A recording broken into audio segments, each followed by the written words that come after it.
9वां अध्याय और उसकी 15वें से लेकर 19, जहाँ पर सुखार से लिखा है, परंतु प्रभु ने उससे कहा, तू चला जा, क्योंकि वह तो अन्य जातियों और राजाओं और इस्राएलियों के सामने मेरा नाम प्रकट करने के लिए मेरा चुना हुआ पात्र है। और मैं उसे बताऊंगा कि मेरे नाम के लिए उसे कैसा कैसा दुख उठाना पड़ेगा। तब हन्ना उठकर उस घर में गया और उस पर हाथ रखकर कहा, हे भाई शाऊल, प्रभु अर्थात यीशु जो उस रास्ते में जिससे तू आया मुझे दिखाई दिया था, उसी ने मुझे भेजा है कि तू फिर दृष्टि पाए और पवित्र आत्मा से परिपूर्ण हो जाए। और तुरंत उसकी आंखों से छींटे गिरे और वह देखने लगा और उठकर बपतिस्मा लिया और फिर भोजन करके बल पाया। प्रभु अपने कलाम को पढ़े जाने, सुने जाने और मनन किए जाने पर आशीष बरकत दे। हम सब प्रार्थना करें।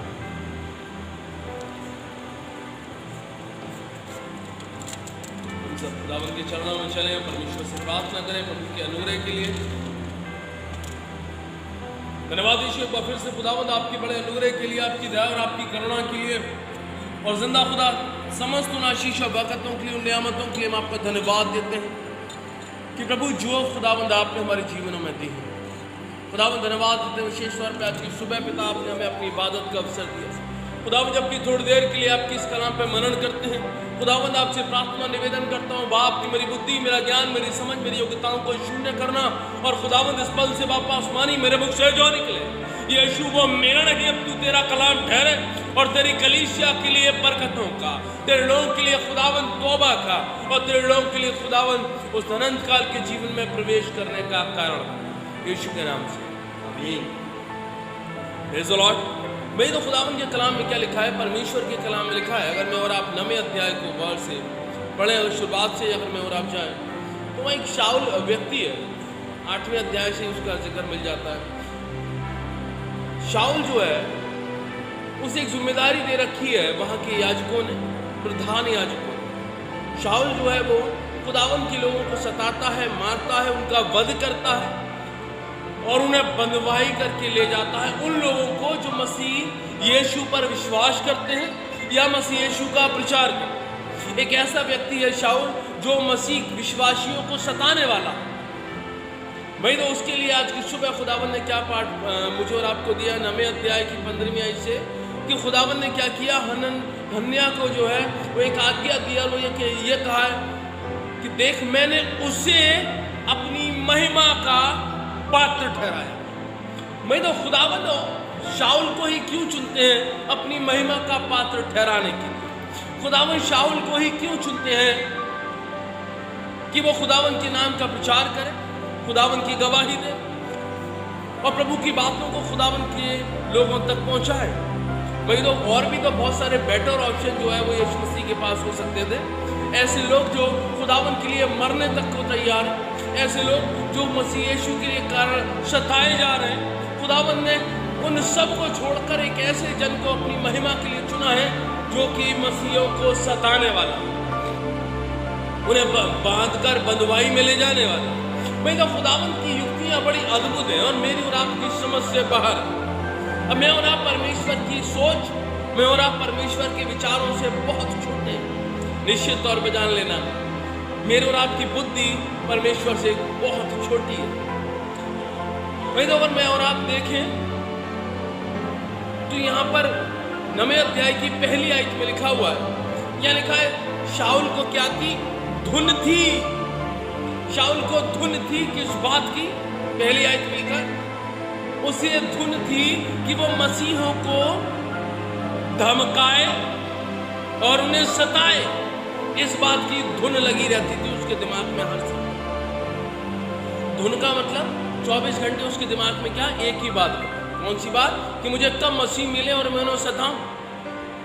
ऐसा क्या था, क्या वजह क्या थी कि शाऊल को जो है वो इस बात की धुन थी? मैं तो कहीं ना कहीं शाऊल जो है वो एक कट्टर यहूदी था, और जब यहूदी धर्म गुरुओं ने उसे जो जिम्मेदारी दी वो उसे पूरी ईमानदारी के साथ निभा रहा। वो अपनी व्यवस्था को बचाने का प्रयास कर रहा था, वो अपनी व्यवस्था पर चलने का प्रयास कर रहा था, वो अपने धर्म गुरुओं की बात को सुनने का प्रयास कर रहा था। मैं तो आज की सुबह की पहली और मुख्य बात जो मुझे और आपको सीखने को मिलती है खुदावंद के कलाम से वो ये है, निश्चित तौर पर जान लेना कि खुदावंद ने हर एक व्यक्ति के जीवन में कुछ ना कुछ भला देखा है। शायद हो सकता है मैं और आप उनकी जिंदगियों में वो बातें न देख पाए, लेकिन परमेश्वर मेरे और आपके जीवन में भला देखने वाला परमेश्वर है। खुदावंद के कलाम में पहला शमूएल उसके 13वां अध्याय उसकी 14वीं आयत मुझे और आपको बताती है, वहां लिखा है परमेश्वर दाऊद के विषय में बात कर रहे हैं कि देख यिशै जो दाऊद का पुत्र है वो मेरे मन का सा है और वो मुझे मिल गया है और वो मेरी इच्छा को पूरा करे।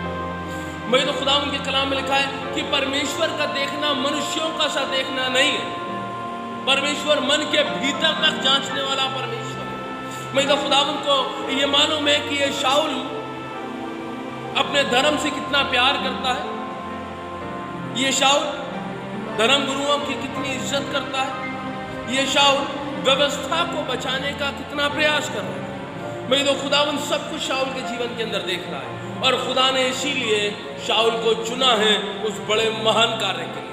निश्चित तौर पर जान लेना हर एक व्यक्ति के जीवन में कहीं ना कहीं परमेश्वर ने कुछ ना कुछ देखा है।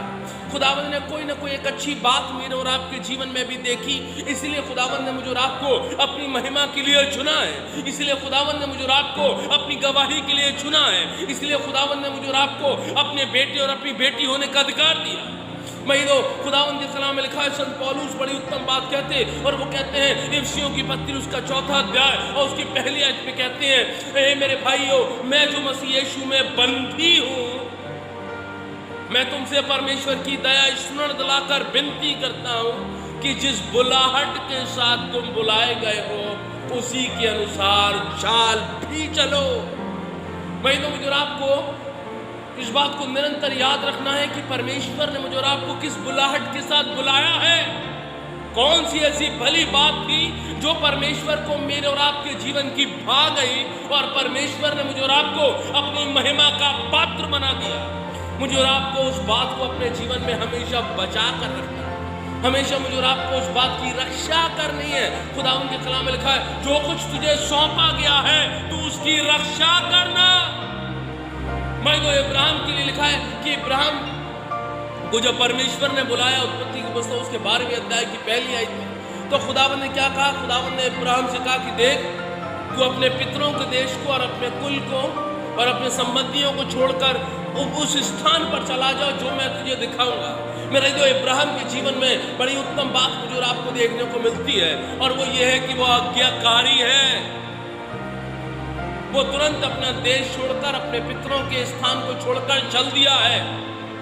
खुदावंद ने इब्राहिम को आज्ञा दी कि तू अपने पुत्र अर्थात इकलौते पुत्र इसाक को कुर्बानी होने के लिए दे दे, और उसने अपने इकलौते पुत्र इसाक तक को परमेश्वर के लिए कुर्बान होने के लिए तैयारी कर ली। इब्राहिम के जीवन में आज्ञाकारिता में और आप सीखते हैं और देखते हैं भाई वो निरंतर जीवन भर इब्राहिम जो है परमेश्वर की आज्ञा मानने वाला ठहरा है। इसाक के जीवन में और आप देखेंगे कि वो परमेश्वर और अपने पिता के लिए आज्ञाकारी हुआ है और जीवन भर उसने उस बात को बचाकर और संभाल के रखा है। तो खुदावंद ने उसे फलवंत और आशीषित किया। नूह परमेश्वर की आज्ञा को सुनने वाला है तो परमेश्वर ने उसे बचाया है। बुढ़ापे तक खुदावंद उसके साथ रहा। अगर मैं और आप खुदावंद के किसी भी दास को उठा के देख ले तो कुछ ना कुछ उसके जीवन के अंदर एक बहुमूल्य बात है जो परमेश्वर को भाई है, और जिसने उस बात को अगर संभाल के रखा है खुदावंद ने उसे फलवंत और आशीषित किया है। और जो कोई भी उस बहुमूल्य बात को जिसने अपने जीवन से खो दिया है खुदावंद का अनुग्रह उसके जीवन से चला गया है। खुदावंद ने शिमशोन के जन्म लेने से पहले शिमशोन की माता से कहा कि देख ये अपने पुत्र को नाजीर करके ठहराना, इसके सर पर छुरा न फिरने पाए, ये मदरा और स्त्रियों से दूर रहे। मैं तो जब तक शिमशोन जो है परमेश्वर की उस बाट को जोता रहा है जिस बुलाहट के साथ उसे बुलाया गया, अर्थात जिस जिम्मेदारी के साथ, जिस काम के साथ जो जिम्मेदारी उसको दी गई, वो ऐसा करना और आज्ञा मानना, जब तक वो मानता रहा परमेश्वर उसके साथ रहा है। लेकिन जैसी उसके सिर पर छुरा फिरा है, जैसी उसने मदिरा को ग्रहण किया है, वैसे ही परमेश्वर का आत्मा उसके पास से चला गया। वही तो शाऊल के जीवन में अगर मैं और आप देखें तो शाऊल परमेश्वर के प्रति आज्ञाकारी है, शाऊल मेहनती है, शाऊल विनम्र है। लेकिन जैसी वो क्वालिटियां शाऊल के जीवन से चली गई हैं, खुदावंद का आत्मा भी शाऊल के जीवन से चला गया। वही तो परमेश्वर ने हर एक व्यक्ति को कुछ ना कुछ वरदान दिया, परमेश्वर ने हर एक जिंदगी को कुछ ना कुछ आशीषें दी हैं। निश्चित तौर पर जान लेना, जो कुछ आपके जीवन में वरदान है वो परमेश्वर की ओर से ही है। याकूब की पत्री उसका पहला अध्याय और उसकी 17वीं आयत में और आप देखेंगे तो मां खुदा का दास कहता है, वो कहता है कि सारे भले और अच्छे वरदान उस स्वर्ग से ही है। मैं तो स्वर्ग से ही मुझे और आपको सारी आशीषें, बरकत और नियामतें मिलती हैं। मुझे और आपको ईमानदार रहना है परमेश्वर के उन वरदानों में जो परमेश्वर ने मुझे और आपको दिए हैं। मुझे और आपको ईमानदार रहना है उन जिम्मेदारियों में जो परमेश्वर ने मेरे और आपके कंधे पर दी हैं। मैं और आप जितने जिम्मेदार बनते जाएंगे, मैं और आप जितना परमेश्वर की महिमा के लिए अपने आप को इस्तेमाल करते जाएंगे, मैं और आप जितना खुदावन के कामों में आगे बढ़ते चले जाएंगे, खुदावन मुझे और आपको और अपनी महिमा के लिए इस्तेमाल करेगा। निश्चित तौर पर जान लेना कि परमेश्वर का अनुग्रह मेरे और आपके जीवन को अद्भुत बना देगा, असाधारण बना देगा।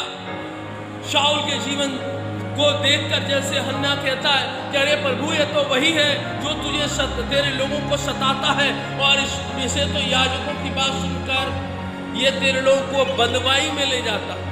मैं तो हो सकता है लोग मेरे और आपके बारे में कुछ नेगेटिव कहते हो, लेकिन जब खुदावन का आत्मा मेरे और आपके जीवन के ऊपर आ जाएगा, जब खुदावन का अभिषेक मेरे और आपके जीवन के ऊपर आ जाएगा, निश्चित तौर पर जान लेना मेरे और आपकी जिंदगी बदल जाएगी।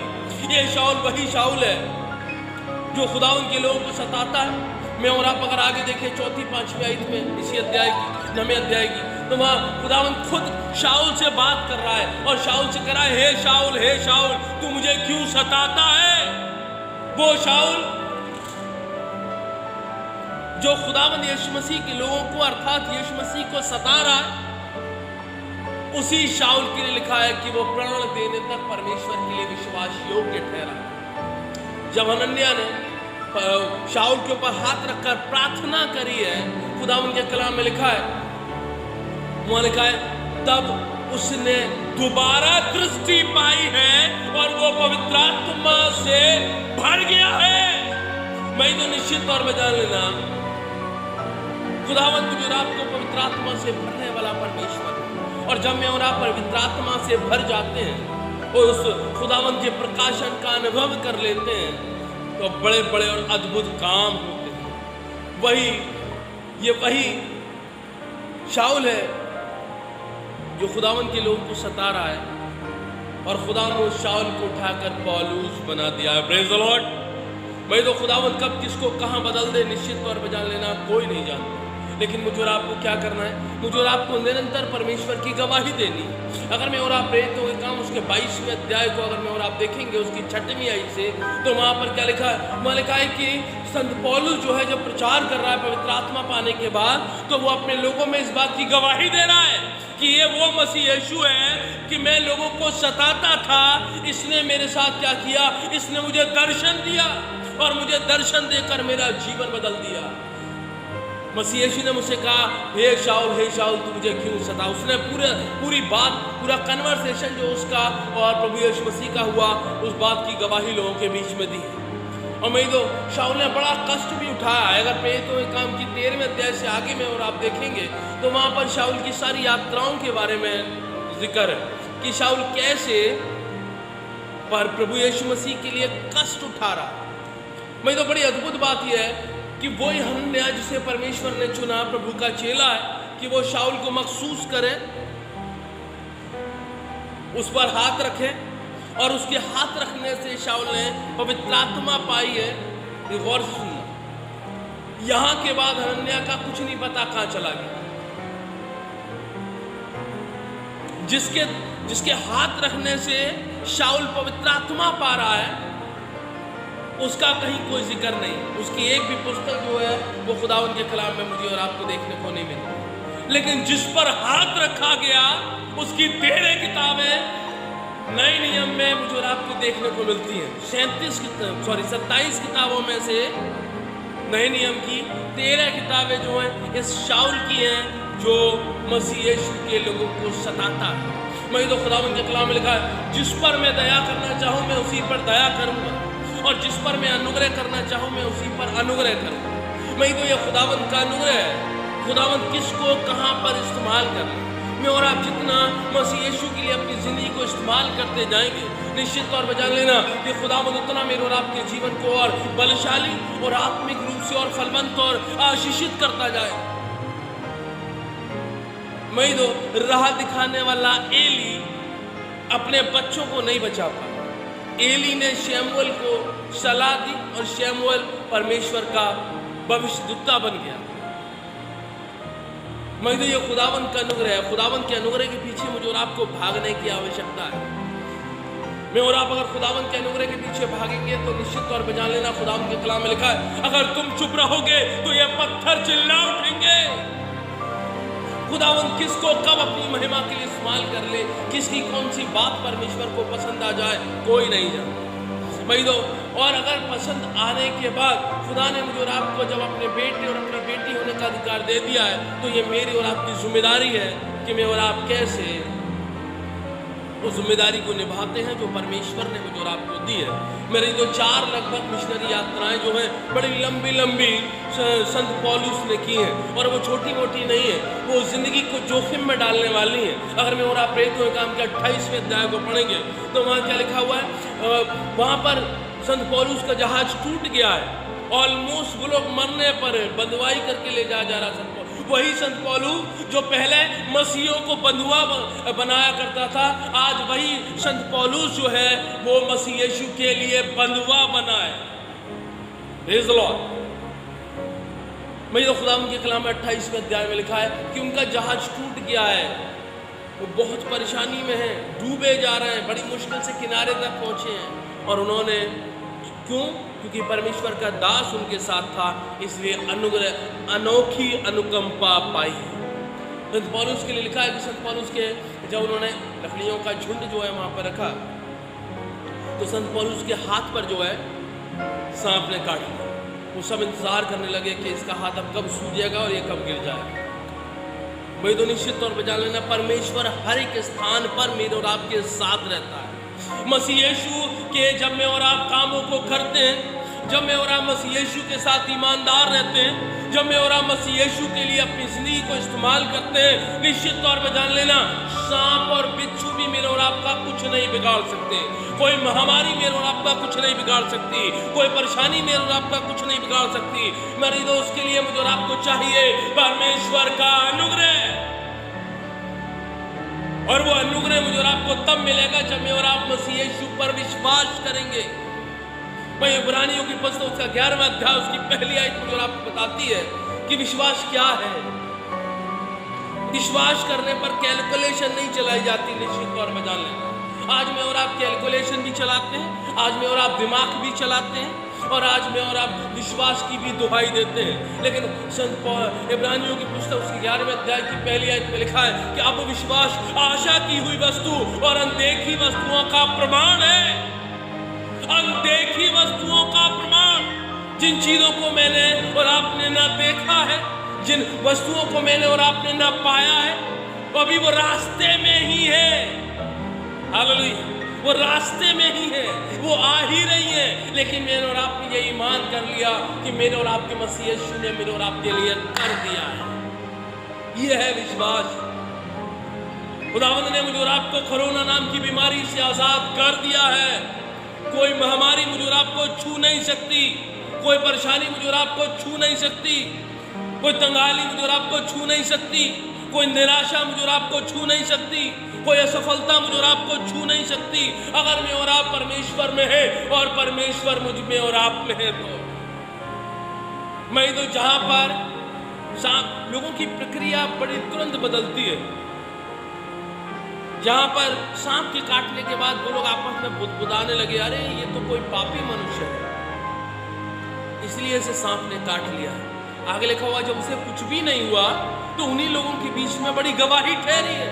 और वहां पर एक व्यक्ति को बड़ा तेज ज्वर आया है तो संत पौलुस ने उसे छंगाई दी है। Praise the Lord. मैं तो परमेश्वर विपरीत परिस्थितियों में भी मेरे और आपके जीवन में काम करने वाला परमेश्वर है। जहां पर लोग मेरी और आपकी नाम धराई करेंगे, जहां पर लोग मुझे और आपको बुरा भला कहेंगे, जहां पर मुझे और आपको लोग बुरी बातें कहेंगे, वहां पर परमेश्वर उन लोगों के बीच में मेरे और आपको शिरोमणि बनाएगा। खुदावंद के कलाम में लिखा है कि वो तुम्हें घूरे से उठाकर शिरोमणि बना देगा। वही तो परमेश्वर वो परमेश्वर है जो साधारण से चरवाहे दाऊद को, जो भेड़ बकरियां चराने वाला है, उसे इज़राइल का राजा बना दे। कोई नहीं जानता कि किसको परमेश्वर कहां से पकड़ेगा और कहां उठा देगा। खुदावंद ने संत पौलुस के लिए कहा है, उसे मैंने अपनी महिमा का पात्र ठहराया है। तू उसे जज मत कर, तू ये मत देख इससे पहले वो क्या करता था, ये मत देख इससे पहले उसने क्या किया है, ये मत देख उससे पहले मुझसे मिलने से पहले उसका जीवन कैसा था, उसे मत देख, उन बातों को मत देख। आज मैंने उसे चुना है। Praise God. नहीं तो मुझे और आपको परमेश्वर ने चुना है अपनी गवाही के लिए। मुझे और आपको परमेश्वर ने चुना है कि मैं और आप अन्य जातियों के बीच में गवाह ठहरे। खुदावंद ने संत पौलुस के लिए कहा है, अगर मैं और आप 18-19 में देखें तो वहां लिखा है, मैंने संत पौलुस को अन्य जातियों के लिए, अन्य राजाओं के लिए और इजराइलियों के लिए अपनी महिमा और अपनी गवाही का पात्र करके ठहराया। मैं तो लेकिन मुझे और आपको गवाह बनने से पहले क्या करना होगा? मुझे और आपको गवाह बनने से पहले मसीह यीशु के लिए ईमानदार रहना होगा, उन जिम्मेदारियों के लिए ईमानदार रहना होगा जो परमेश्वर ने मुझे और आपको किसी भी रूप में दी है। संत पौलुस के जीवन में एक अद्भुत बात देखने को मिलती है। जब मसीहों को सताने की जिम्मेदारी उसके कंधे पर याजकों ने दी है तो वो वहां पर भी पूरी तरह से ईमानदार पाया गया। खुदावंद के कलाम में 9वें अध्याय प्रेरितों के काम की पहली आयत में लिखी है, उसको हर समय धुन रहती थी। धुन का मतलब कुछ और उसे सूझ नहीं रहा है। उसे क्या सूझ रहा है कि वो कैसे मसीहों को पकड़े, उन्हें धमकाए और उन्हें सताए, इस बात की धुन है उसे। मेरे लोग इसीलिए खुदावंद ने उसे चुना कि आप भी ये रॉन्ग ट्रैक पर है, जब ये गलत काम के लिए इतना ईमानदार है, जब इसे परमेश्वर का दर्शन हो जाएगा तो ये सही कार्य के लिए कितना ईमानदार ठहरेगा। Praise the Lord. वही तो निश्चित तौर पर जान लें, मुझे रात को भी अपने अंदर ढूंढ रहा है उस भली बात को। किस वजह से परमेश्वर ने मुझे और आपको चुना था? क्या वजह थी? क्या मैं हलीम था? क्या मैं ईमानदार था? क्या मैं विश्वास योग्य था? क्या मैं मेहनती था? क्या मैं साहसी था? क्या मैं बेवाक था? और उन अच्छी बातों को मुझे और आपको ताउम्र अपने जीवन के अंदर बचा कर रखना है। शाऊल को चुना कि बड़ा हलीम था, लेकिन उसकी हलीमी जब अहंकार में बदल गई। अहंकार में कब बदली? शमूएल का इंतजार नहीं कर रहा है वो भेंट चढ़ाने के लिए। अब तो मैं राजा हो गया हूं, अब तो मैं सब कुछ कर सकता हूं। उसको परमेश्वर ने हजारों को मारने वाला ठहराया, लेकिन वो खुद दाऊद से जलने लगा उस एक्सटेंट पर आकर जहां पर लोगों ने कहा कि शाऊल ने मारा हजारों को और दाऊद ने मारा लाखों। स्वभाव बदल रहा है। जैसे जैसे स्वभाव मेरे और आपका बदलने लगता है, निश्चित तौर पर जान लेना परमेश्वर का अनुग्रह भी मेरे और आपके ऊपर से बदलने लगता है। जैसे जैसे मैं और आप बदलने लगते हैं, वैसे वैसे परमेश्वर भी मेरे और आपके लिए बदल जाता है। भाई तो इसीलिए संत पौलुस कह रहा है, जिस बुलाहट के साथ तुम बुलाए गए हो उसी के अनुसार चाल चलो।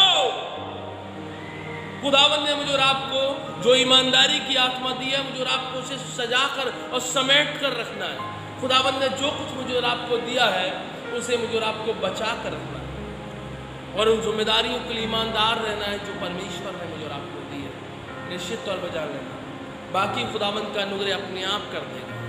खुदावंद का अनुग्रह मेरे और आपके जीवन के साथ अगर है तो अद्भुत युक्तियां होंगी, अद्भुत योजनाएं मेरे और आपके जीवन से पूरी होंगी, अद्भुत काम होंगे।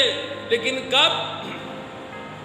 शाऊल को देखें, जब हनन्याह ने क्या किया, उसके सर पर हाथ रखा, उसे ब्लेसिंग्स दी, उसे आशीर्वाद दिया, वो फिर से देखने लगा, पवित्र आत्मा से भर गया।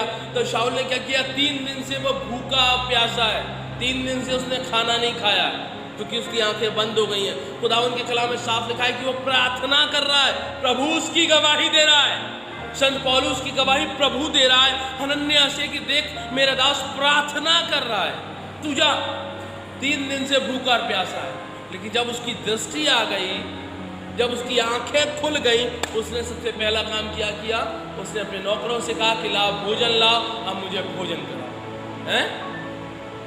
नहीं, उसने सबसे पहला काम ये किया, दृष्टि आने के बाद उसने बपतिस्मा लिया और बपतिस्मा लेने के बाद उसने खाना खाया।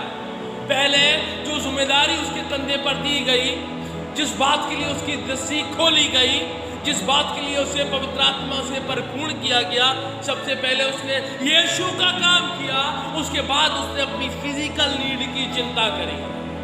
मैं तो मुझे और आपको खुदावंद ने जो भी जिम्मेदारी देकर चुना है, मुझे और आपको सबसे पहले मसीह यीशु के कामों को आगे रखना है और लगातार अपने जीवन में खुदावंद की गवाही देना है। मैं तो बड़ी बड़ी कठिन यात्राओं को करके संत पौलुस ने जो है वो परमेश्वर के काम को अंजाम दिया। मतलब खुदावंद के चेलों को प्रभु ने यूं ही नहीं चुना, हर एक के जीवन में कुछ ना कुछ भली बात है। मसीह यीशु के जितने चेले मछुआरे हैं, उनके जीवन में भी कुछ ना कुछ भली बात है। उनके जीवन में क्या है, मछुआरा जो है वो कहीं ना कहीं पेशेंस, बड़ा धीरज धरने वाला है, वो धीरज धरेगा।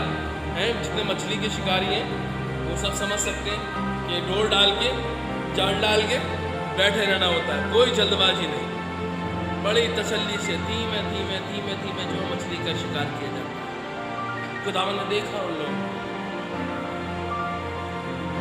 तो खुदावंद का मसीह यीशु का कोई भी चेला यूं ही नहीं, मैं और आप भी यूं ही नहीं आ गए, निश्चित तौर पर जाने। खुदावंद ने मुझे और आपको यूं ही अपने बेटे और बेटी होने का अधिकार नहीं दे दिया। खुदावंद ने मुझे और आपको यूं ही नहीं बना दिया। हर एक की लाइफ में कुछ महत्वपूर्ण है, हर एक के जीवन में कुछ महत्वपूर्ण है, हर एक प्रीशियस है खुदावंद के लिए। कोई भी क्यों ना हो, अनमोल है, बहुमूल्य है।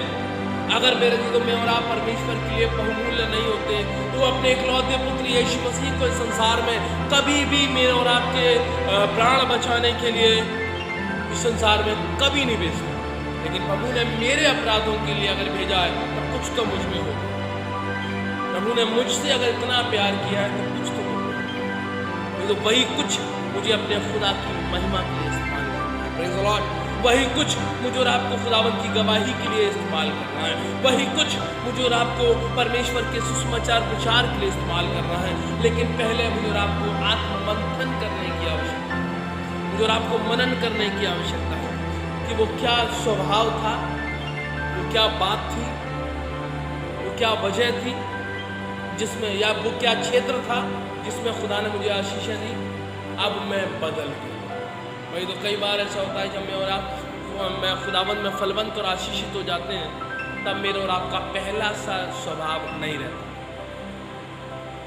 खुदावंद जैसे अपने इज़राइल लोगों से कहता है, अब तुम में पहली सी बातें नहीं रही, तुम बदल गए। वही तो मुझे और आपको बदलना नहीं, मुझे और आपको निरंतर मसीह यीशु में ईमानदार रहना है और मसीह यीशु के लिए ईमानदार रहना है। तब निश्चित तौर पर जान लेना कि मेरा और आपका नाम उस अनंत काल की और उस जीवन की पुस्तक में लिखा जाएगा